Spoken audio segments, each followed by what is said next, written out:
Hello, there are a few things that you need to know before traveling in Italy or when you are in Italy. And I have, I don't know, 8 or 9 of them that I want to pass on in case you are planning a trip or maybe just interested in the differences between US and Italian style of living and eating. I am Carol Amendola Dianca, board certified nutritionist, also known as the Italian nutritionist. So the first thing is, and I've seen this in Italy, and it's somewhere between amusing and very, very sad. But if someone doesn't speak English, speaking louder doesn't help. So I've seen people, speaking loud almost to the top of their voice, trying to be communicating, but if you don't know the words, it's not going to help. So today there are some nice little translation apps on phones, on cell phones. So if you're looking for a word or need a word, it's better to look it up before you get there or while you're even there quickly, rather than speaking loudly.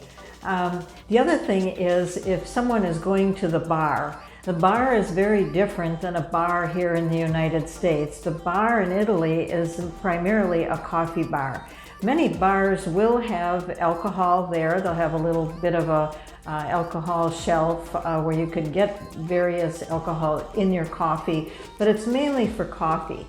And the bar is a place where people hang out, they meet their friends, they spend some time.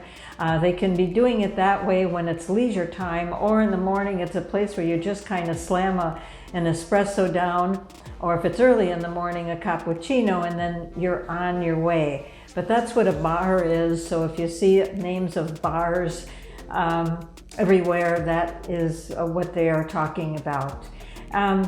Another thing about coffee, and I'll just quickly explain it here, is lattes. Italy is not the land of Starbucks. There's only one Starbucks in the whole country of Italy, and it didn't get there until a couple of years ago. And it's in Milano in the north of Italy, where there's a lot of tourists. So people do, and even the locals will go to a Starbucks. But primarily, bars in Italy are in beautiful little buildings, sometimes with a lot of history. There's a bar in Naples, in Napoli, that is very famous, Gambrinus, that I always like to stop at. And it almost looks like a little mini theater on one side of the bar. But if you ask at a restaurant for a latte, or you go into a bar and you ask for a latte that we might be used to, what you will get is a glass of milk. Because a latte there is not the same as a latte here, which is a coffee with a lot of milk. Latte is just milk. So know that if you're in a bar and you want a coffee with milk, maybe cafe con latte, but don't ask for it after noon, because that's not how they drink coffee in Italy. I have a whole video about coffee in Italy if you're interested. Another thing about Italy, and when you're eating pasta, is that a fork is the only utensil that you should use for eating pasta. And you need to learn to twirl it off the side of the plate, just a few strands at a time. Italians, especially in the south of Italy, do not use a spoon to turn their pasta with. And they don't cut it. That just breaks the heart of Italians to see their pasta being cut. And pasta is always made al dente. It's made just a little tougher than it is. We would say maybe in the United States, or some people may say undercooked, but al dente means strong to the tooth. And because of that, there's actually more nutrition, because it's not being boiled out with a long cooking time, and doesn't have as high a sugar content, so much better for you. The other thing, while we're talking about pasta, spaghetti and meatballs doesn't necessarily transfer in Italy. They don't really have that. They'll make it for tourists, but it's not a typical dish in Italy. Neither is pasta Alfredo.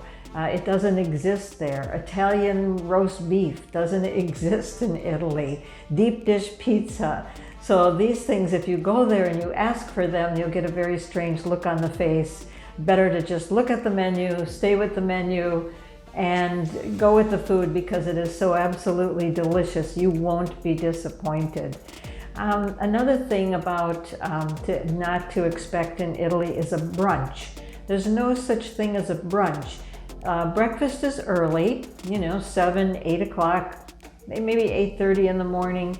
It's an espresso or a cup of coffee and maybe a little biscotti, a little cookie, and that is it. And then there's the main meal in the afternoon, and then the dinner, the late dinner at night.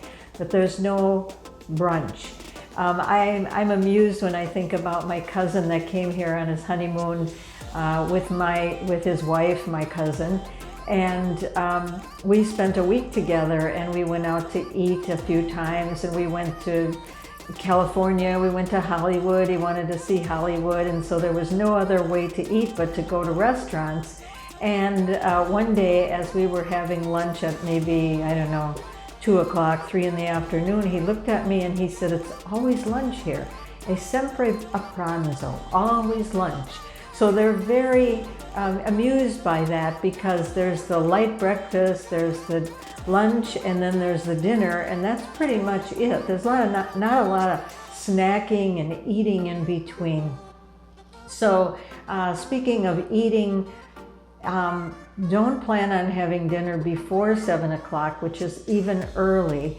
8 o'clock, 9 o'clock, if you go into a restaurant at 8 o'clock, it'll probably be empty because Italians eat later.